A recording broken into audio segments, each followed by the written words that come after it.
Good afternoon. This is the first video and my third day in Novosibirsk.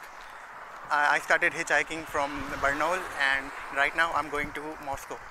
So I did not make any videos for the first time from Barnaul to Moscow, from Barnaul to Novosibirsk, because it was first time I was hitchhiking, and now I'm used to it. So I know what to do, I know what to expect, and I figured it all out. So now I'm gonna start making videos. So right now I'm done with Novosibirsk. I spent 2 days here with a couch surfing host. For those of you who do not know what couch surfing is, it's a website where people can host you, where people can offer their home to travelers to stay for free. So that's how I stayed in Novosibirsk.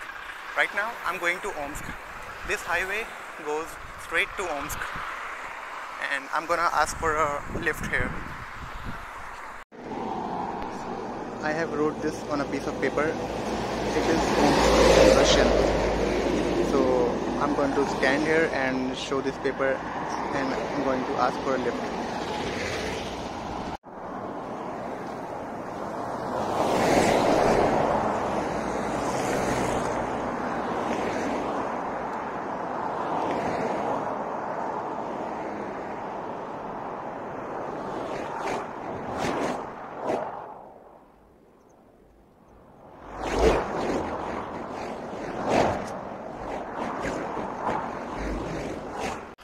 So this gentleman agreed to give me a lift. He's not going to drop me all the way to Omsk, but he said he will drop me a little further. I was standing on the road asking for lift for at least an hour, and nobody stopped. I don't know why. A lot of people stopped in Barnaul, but not in Novosibirsk.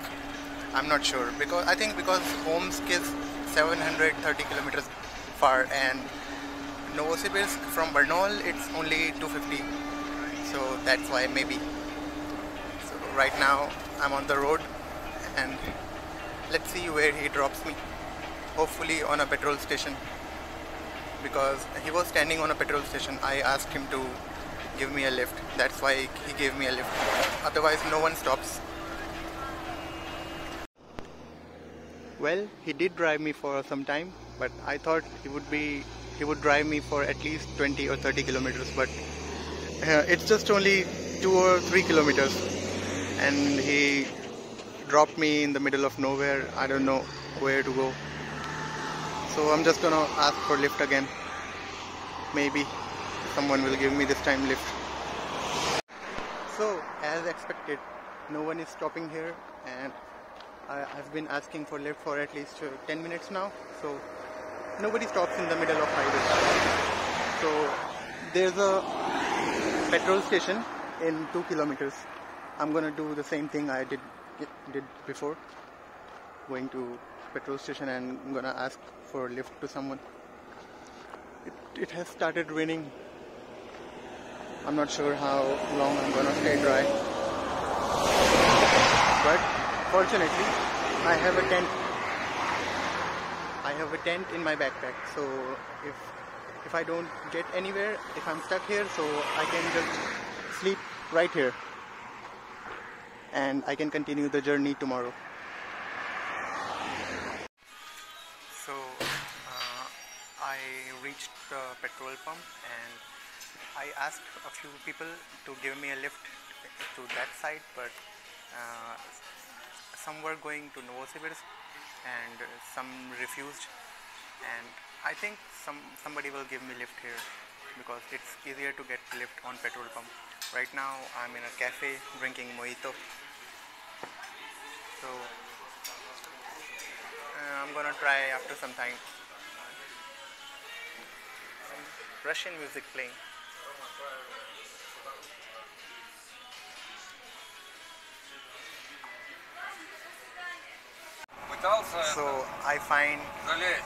So I found this another gentleman, and he's taking me to Omsk now. It's been at least 3 hours since I've been asking lift from everyone, and among all the people I find truck drivers are the most polite and helping. Even if they don't want to go, they just refuse, but politely. unlike the car drivers, they just ignore you. So he did not agree to. He was not going to Omsk, but he said he will drop me at a town called Tatarsk.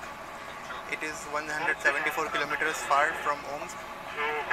So Omsk from here is 730 kilometers, so it's a lot of distance covered.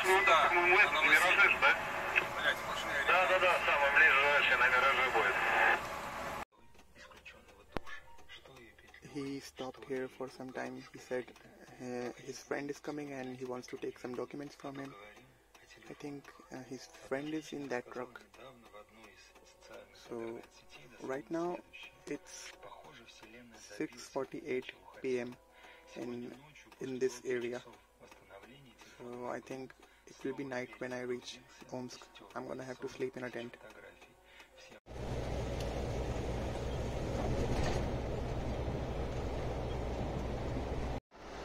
It's 10:40 right now, and we still haven't reached Omsk, and Omsk is still 250 kilometers far away, and that's a long journey. So that driver stopped at that hotel, and I didn't have money for the hotel. Actually I did have, but I didn't want to spend it. So I have a tent, so I'm gonna sleep somewhere here, and in the morning at 6 he said he will meet me near the truck, so we'll go together to the Omsk. This is middle of nowhere, a petrol pump, and nearest city is at least 80 kilometers far. So I'm gonna have to sleep now.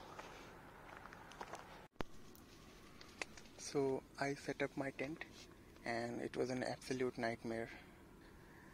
Unlimited number of mosquitoes are waiting outside. And some came inside too, but I killed them. So tomorrow morning at 6 he will take me to Omsk, hopefully. So I changed my plan and I decided to come back to Barnaul. I was sleeping in the tent on the highway from Novosibirsk to Omsk, and it was really harder than I expected. I knew something like this could happen, but I didn't know it would be that hard. I didn't have any blanket, and it was really cold, and I was shivering all night. I couldn't sleep. I was just waiting for it to be morning and just come back.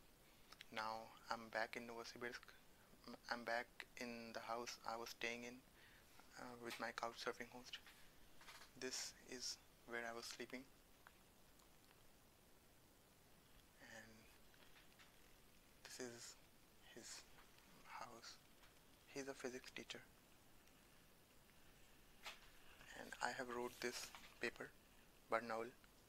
So I'm gonna stand on highway holding this paper, and hopefully someone will give me a lift to Barnaul. I just want to go back. It was a stupid decision to go to Moscow. That was overly ambitious. Although I met a hitchhiker right in this house. He hosted someone else too, like me. He was hitchhiking from Moscow to Lake Baikal. That is even farther than Barnaul to Moscow. And he was already 90% of the way. He hitchhiked all the way from Moscow to Novosibirsk, and I've been hitchhiking just from Barnaul to Novosibirsk. It's hard. I can't do it. I just want to go back. So I'll see you on the highway.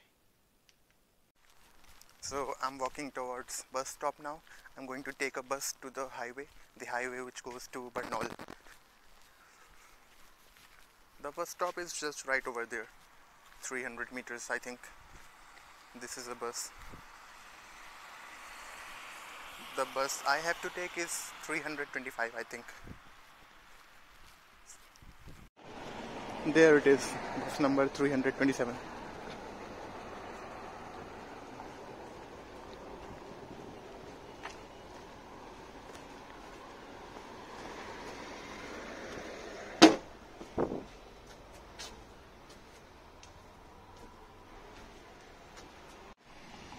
So that bus dropped me here, and I have to change a bus. I have to take bus number 560 from here. That will take me further towards the highway. It started raining. Shit. I found shelter here. This is the worst possible time for rain. I had to catch a bus and go to Barnaul. I cannot hitchhike during night time. It's already 1 p.m. I'll just have to wait till the rain stops. So I am inside bus number 560, and this will take me to a town called Hitchhiking, and that is as close to Barnaul Novosibirsk highway as I'm gonna get. Bus is relatively empty.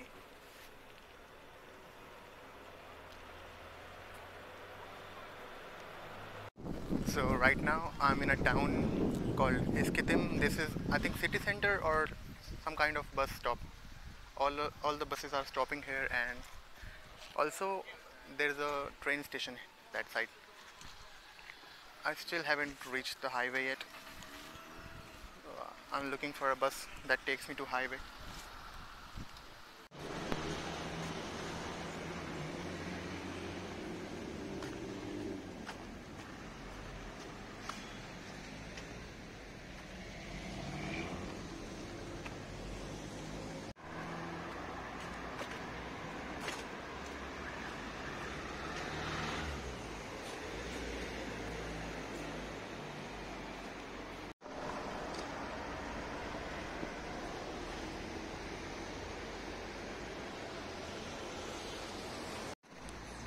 I have been asking for lift on that red light, but nobody gave me. It's rather humiliating, so I'm gonna walk. It's 6 kilometers. I could take a taxi, but I think that's at least 200 or 300 rubles. So I don't want to spend that much.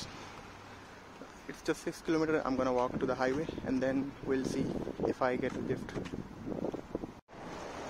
So I'm almost 25% there, and still walking. The weather is really nice today.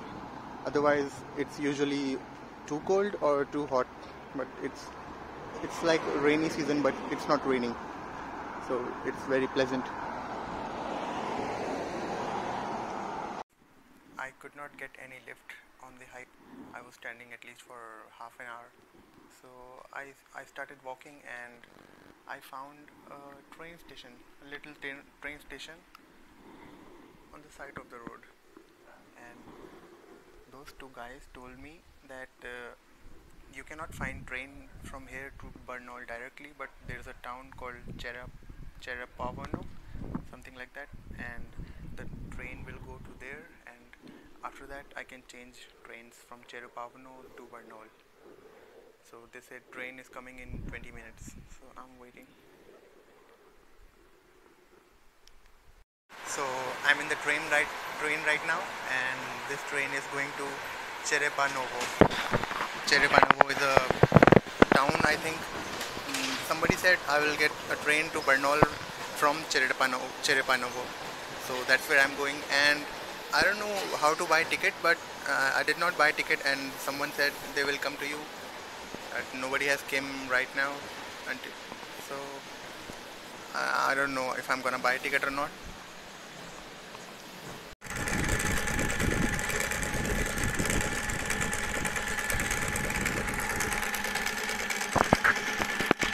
So right now I'm on Cherepavanovo train station, and we're waiting for a train here.